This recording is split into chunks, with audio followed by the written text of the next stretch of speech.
आनंदी प्रेक्षकांनो, मालिकेचा कसला आता भाग आपल्याला पाहायला मिळतोय।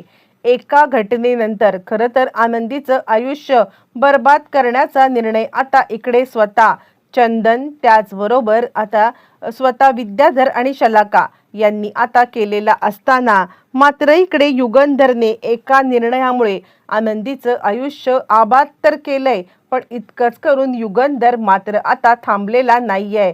तर युगंधरने घेतलेला दुसरा मोठा निर्णय आणि त्या निर्णयामुळे आता इकडे सगळे कामगारच काय, चंदन सगळ्यांना आनंदीच्या पायाशी यावं लागलेलं आहे। असं नक्की काय निर्णय घेतलाय, असं नक्की काय घडलंय आणि या सगळ्यामध्ये आता मात्र इकडे आनंदीच्या आयुष्याला कशी कलाटणी मिळालेली आहे। इतकंच नाहीये तर युगंधरने आता इकडे आनंदीच्या बाबतीत अजून एक मोठा निर्णय घेत तिला फक्त लग्नच केलं नाहीये तर मोठं स्थान पण दिलंय। नक्की काय घडलंय सगळं आता इकडे नवरा मुलगा आणि त्याच्या आणि आता त्याचे घरचे दोघेही आता हे सगळेच जण विरोध करायला लागतात की जी मुलगी एक रात्र आता कुणाच्या तरी सोबत राहिलेली आहे आणि तिच्या सोबत लग्न नाही करू शकत। सगळेच जण आनंदीच्या बद्दल आता नको नको ते बोलायला लागतात आणि त्यानंतर आपण तर पाहिले की या सगळ्यामध्ये आबांना अटॅक आलेला आहे। आबांना आता मात्र छातीत पुन्हा दुखायला लागलंय आणि त्यानंतर सगळेच जण आता खूप चिंतेत आहेत की नक्की पुढे काय घडणार, कसं होणार। आणि काहीही झालं तरी सुद्धा युगंधर निंबाळकर आता काय निर्णय घेणार, सगळं आता आपल्याला म्हणजे असं एकदम विचित्र वातावरण झालेलं आहे। पण त्याच वेळेला मात्र आता इकडे युगंधरने सांगितलंय काहीही झालं तरी मी आनंदी सोबत लग्न करणार। आणि त्याच वेळेला मग आता चंदन तिकडे येतो आणि सांगायला लागतो काय चाललंय काय, म्हणजे आता हा काय खेळखाना आहे काय। मुळातच या सगळ्यामध्ये एका भावानी मुलीला बाटवली आणि दुसरा भाऊ लग्न करून त्या सगळ्याचा तिच्यावरती उपकार करतोय काय, आणि काय तिला बायकोचं स्थान देऊ शकणार आहेत का, काही नाही। चार चौघामध्ये फक्त आता हा सगळा करण्याचा अपमान आहे। म्हणजे आनंदी कसं काय, तू तरी ह्या लग्नाला कशी काय तयार होशील। यावरती विद्याधर सांगायला लागतो बापाच्या वयाचा हिच्या, म्हणजे ह्याचं वय किती, आज जर का ह्याचं लग्न नीट चालू असतं तर आता ह्याला हिच्या एवढी एक पोरगी असती आणि काय चळ ह्याला आता सुचरेत बघा, एवढ्या तरुण पोरीसोबत लग्न करतोय आणि परत म्हणतोय, परत असं दाखवतोय की या सगळ्यामध्ये आता इकडे हा तिच्यावरती उपकार करतोय। ते काय नाही आहे, तुम्ही गावकऱ्यांनो सगळ्यांनी बोला, म्हणजे आता मुलीच्या वयाच्या म्हणजे बाईसोबत हा लग्न करणार आणि आपण सगळे गप्प बसणार, ते काही नाहीये। मुळातच जर का आता काल रात्री ही माझ्यासोबत होती तर द्या की माझ्यासोबत लग्न लावून, मी तयार आहे लग्न करायला, असं म्हटल्यावरती मग आता आनंदी रडायला लागते, मला ह्या माणसाशी लग्न करायचं नाहीये, मला ह्या माणसाशी लग्न करायचं नाहीये। गावकरी म्हणायला लागतात बरोबर आहे, ज्यांनी आता तिला बाटवले त्याच्यासोबतच तिचं लग्न लावून द्या। निंबाळकर साहेब तुम्ही कशाला लग्न करताय, बरोबर आहे ती तुमच्या मुलीच्या वयाची आहे।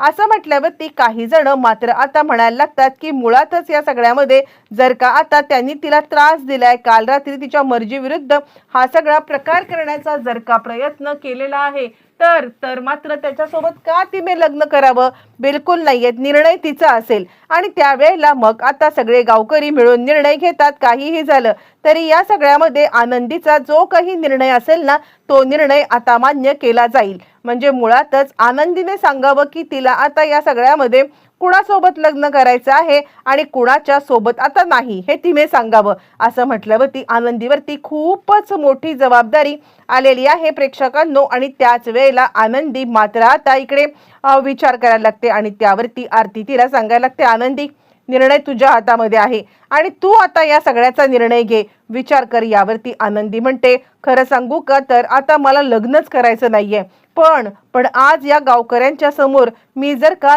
युगंधर सरांच्या सोबत लग्न करायला नकार दिला ना तर गावकरी बरोबर ठरतील आणि आता चंदन आणि विद्याधर यांचा प्लॅन यशस्वी होईल आणि या सगळ्यामध्ये मालक साहेबांची बदनामी होईल ती वेगळी। मालक साहेब माझ्यासाठी हा निर्णय घेत आहेत, त्या मला माहिती आहे त्यांना माझ्यामध्ये लग्न करण्यामध्ये कोणतंही स्वारस्य नाहीये, पण आबांची अब्रू वाचवण्यासाठी, माझी अब्रू वाचवण्यासाठी मालक साहेब जर का आता निर्णय घेत असतील तर मात्र मी या सगळ्यामध्ये मुळातच काहीही झालं तरी सुद्धा लग्नाला तयार आहे। आणि त्यानंतर गावकरी मात्र आता बोलायला लागतात, बोला काय। आणि त्यावरती मग आता इकडे विद्याधर सांगायला लागतो, काय होणार, मुळातच या म्हाताऱ्यासोबत लग्न करायला कोण तयार होणार? मी अजूनही तिच्यासोबत लग्न करायला तयार आहे. म्हणजे काहीही झालं तरी गावासमोर मी तिच्या गळ्यात मंगळसूत्र टाकेन. आता इकडे विद्याधरचा हेतू स्पष्ट आहे. आत्ता सगळ्यांच्या समोर मंगळसूत्र टाकायचं आणि तिला दुसरी बाई म्हणून आता ठेवून द्यायचं. पण मुळातच आनंदीने त्याचा हा हेतू ओळखलेला असल्या कारणाने आनंदी मात्र आता सांगायला लागते, थांबा, मला काहीतरी बोलायचं आहे. आणि त्यावरती युगंधर म्हणतो, आनंदी, तुझ्यावरती कोणताही दबाव नाहीये. तुला काय जे वाटतं ना ते खरं खरं बोल. तुझ्या मनात जे काही आहे ते बोल. तुझ्यावरती कुणीही जबरदस्ती करणार नाहीये, ना लग्नासाठी ना कोणत्याच गोष्टींसाठी.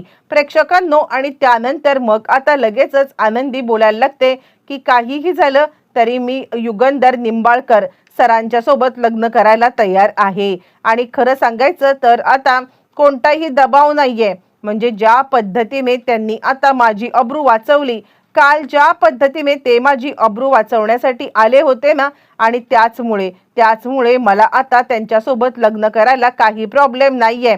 कारण एका बाईचं म्हणजे एका नवऱ्याचं कर्तव्य तरी काय असतं की आपल्या बायकोचं रक्षण करणं. काल आता मी सगळं पाहिलं. माझं रक्षण यांच्याशिवाय दुसरा कोणी चांगला आता करू शकत नाहीये आणि त्याचसाठी मी हा निर्णय घेते. फायनली मात्र आता सगळ्यांच्या नाकावरती टिचून आनंदीने मुळातच आता मात्र लग्नाचा हा निर्णय घेतलाय आणि त्यानंतर आता मात्र लग्न झालेलं सुद्धा आहे.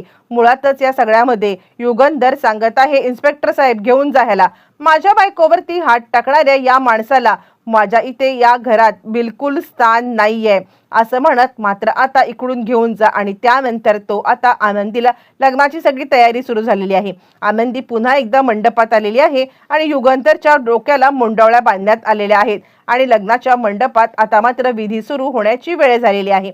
ज्या वेळेला आता विधी सुरू होतात आणि त्याच वेळेला मात्र आता युगंधर आबांना वचन देतो, आबा, काहीही झालं ना तरी सुद्धा तुमच्या आनंदीला सुखात तर ठेवेनच, पण कोणत्याही प्रकारे मात्र आता तिला त्रास होणार नाही याची मी खात्री घेईन. तुम्ही आता चिंता बाळगू नका. यावरती आता इकडे आबा सांगायला लागतात, माझा जेवढा देवावरती विश्वास नाहीये ना तेवढा तुमच्यावरती विश्वास आहे. खरं सांगू तर या सगळ्यामध्ये तुम्ही आता माझ्यासाठी देव आहात. इकडे लग्न सुरू झालेलं आहे आणि त्यानंतर मग आता युगंधर लग्नाला तयार झाल्यावरती विद्याधरला पोलीस पकडून घेऊन जात आहेत. पण युगंधर इथेच थांबलेला. लग्न करून युगंधर आनंदीला मात्र आता बंगल्यावरती घेऊन आलाय आणि त्यानंतर युगंधरने खूपच मोठा आता निर्णय घेतलाय. सगळे कामगार कमिटी या सगळ्यांना बोलवलंय आणि त्या कामगारांचा मोरक्या चंदन त्याला पण बोलवलंय. आणि त्यानंतर मग आता कामगार सांगायला लागतात, साहेब काय? यावरती मग आता युगंधर सांगतो, सगळ्यात मोठी घोषणा आता मला करायची आहे. या सगळ्यामध्ये आता मात्र तुम्ही कामगारांनीच निर्णय घ्यायचा आहे. तुमचे आता मालक आणि त्यांची झालेली बायको आनंदी युगंधर निंबाळकर, मुळातच त्या जर का तुमच्या मालकीण बाईवरती तिसरा कोणी आता हल्ला करण्याचा किंवा तिच्या अब्रूला हात घालण्याचा प्रयत्न करत असेल आणि त्याला मदत करणारी व्यक्ती जर का आपल्या कंपनीमध्ये असेल तर मात्र काय निर्णय काय घ्याल तुम्ही? मुळातच त्या विद्याधरला मी आता प्रॉपर्टी आणि सगळ्यातून बेदखल करून टाकलेला आहे आणि त्यानंतर मग आता त्याला मदत करणारी लोक, माझ्या बायकोच्या विरुद्ध कागाळ्या करणारी लोक, यांच्या सुद्धा बद्दल आता मी एक चकार शब्द बोलू इच्छित नाहीये. मला बोलायचं सुद्धा नाहीये. पण आता त्यांना शिक्षा देणं हे मात्र माझं कर्तव्य आहे आणि त्यासाठी मी आता सज्ज झालेलो आहे असं म्हणत त्यांनी आता सांगितलेलं आहे की तुम्हीच सांगा, मी काहीही बोलत नाहीये. आणि त्यावरती चंदनला मात्र आता असं वाटतंय की या सगळ्यामध्ये किती काही झालं तरी आपलं काय बिघडणार आहे. पण कामगार आता जोराजोरात ओरडायला लागतात, त्याला पण शिक्षा द्या, त्याला पण शिक्षा द्या, त्याला पण शिक्षा द्या असं म्हटल्यावरती मग चंदन मात्र चांगलाच गडबडलेला आहे. आणि त्याच वेळेला मात्र आता तिकडे आबा आलेले आहेत आणि त्यानंतर मग आता युगंधर सांगतोय, आबा, मी तुमच्यावरती निर्णय सोडतोय. तुमच्या नातीला, माझ्या बायकोला ज्या माणसाने आता रात्री पळवून नेलं होतं, त्याची साथ दिली होती, त्याला काय शिक्षा द्यायची? आबा सांगतात, मालक साहेब, तुम्ही जी शिक्षा द्याल ती योग्य. त्या इकडे आता लगेचच सगळेजण सांगतात, त्याला कामावरून काढून टाका. आता मात्र चंदन गडबडलाय, कारण मुळातच या सगळ्यामध्ये विद्याधरला आधीच ऑलरेडी आउट केलेला आहे. विद्याधर तर आता मुळातच इकडे फोकसमध्येच नाहीये. पण असं असताना जर का आता आपली नोकरी गेली तर काही खरं नाहीये असा विचार करत आता तो इकडे पायाशी आलाय. मालक साहेब, नका, आम्हाला बाहेर काढू नका. आम्हाला या सगळ्यामध्ये आता माफ करा. यावरती मग आता युगंधर आनंदीच्या पायाशी चंदनला आणतो आणि हिची माफी माग. हिने माफ केलं तरच तुला आता इकडे नोकरी राहील असं म्हटल्यावरती आनंदी माफ करणार का? आनंदीने माफ करावं का? येणाऱ्या भागात सगळं कळणार.